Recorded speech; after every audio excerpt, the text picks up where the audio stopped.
I think I slipped. I think I hit it on the ground. Court was a little slick out there tonight, but I think I'll be all right. In your hands, your finger. Yeah, I'm gonna get that looked at when we get back to Boston. But it's been bothering me for a little bit now.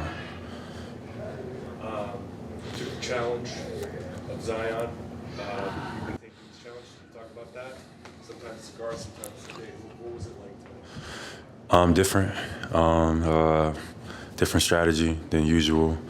But whatever the team needs, I feel like, that's something that my team relies on me to do now. So I take it with the honor and the responsibility. That was my matchup, and I wanted to make sure we made it tough on them.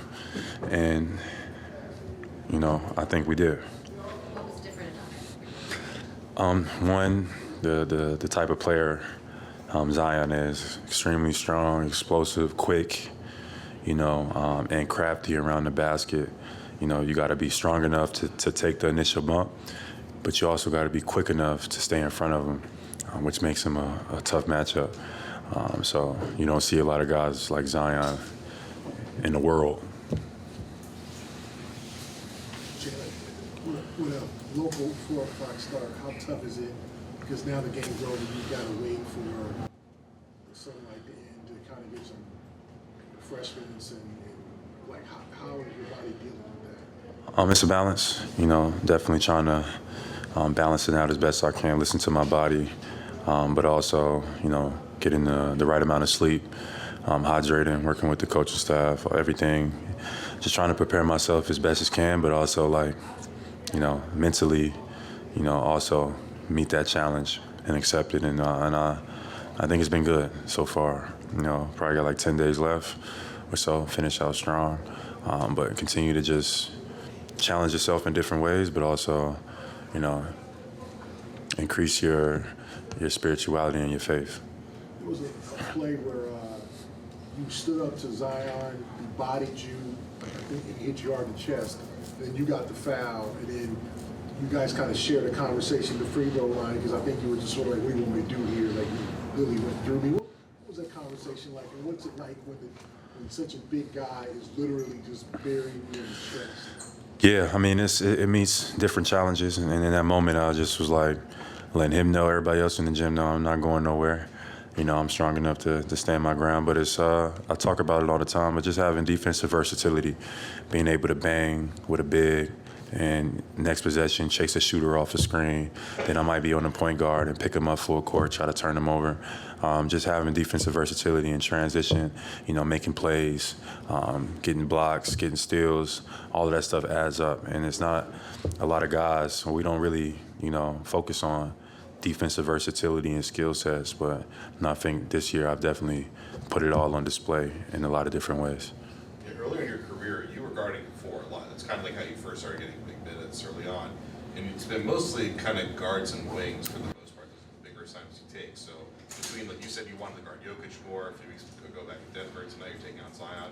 How much did that early career kind of prepare you for taking on these bigs now? I think it's the same. I think I did a little bit of both early on in my career. Like Brad had me locking on shooters and chasing like J.J. Redick off screens, but I also would switch and I'll guard guys like KP. I would switch on to people like Anthony Davis, and that'd be my matchup even early on in my career. I've always had the defensive versatility to do both. I think I just emphasized it more than this year and made sure I cleaned up on a little bit of the mental awareness and making sure that each night in and night out that I came and brought it. So I think it's no different than kind of what I was doing earlier in my career, just doing it at a higher level. Jaylen, just that pregame, I mean, the temperature in the locker room didn't change, but it's clear, you guys wanted this game. Why was it important to get? Just to respond, teams are being a little bit more physical, and they think that's the ticket to getting us out of our comfort zone. And, we got to be ready to fight. I think a part of it too is like we're adjusting to how the game is being called. The whistle is a little different, kind of out of nowhere, right? And like I asked the officials about it, and they kind of act like they don't know what you're talking about. But it's clear, like that across the league, that They're not calling as much fouls. It's a little bit more physical and stuff like that. So some of the stuff that we were getting early on, we're not going to get now. And that's fine, but it's an adjustment. So we're just adjusting with everybody else. But you look at the analytics, all the numbers is down in terms of like points per game. It seems like teams are scoring less. Also, like, you know, people who are significant foul drawers seem like their fouls is, you know, not as drawing as many fouls. So just adjusting to it. On top of that, we just got to be ready to fight. Is that an adjustment that you can kind of pick up on the fly, like during the game, because you only gave up 35 points in the second half, so kind of knowing it's going to be a more physical game, but you're able to kind of adjust yourself defensively for that? Yeah, and sometimes it is going to be an in-game adjustments. Like when when they call in a certain way, you don't want to be the team that's complaining all the time. You want to kind of adjust with it. So, but that has a significant effect on how the game is being played, how they call. I know the average fan might not notice it or understand it, but how they call in a game can change the whole course. So just trying to figure out and get some consistency from the officiating is going to be key going into the playoffs.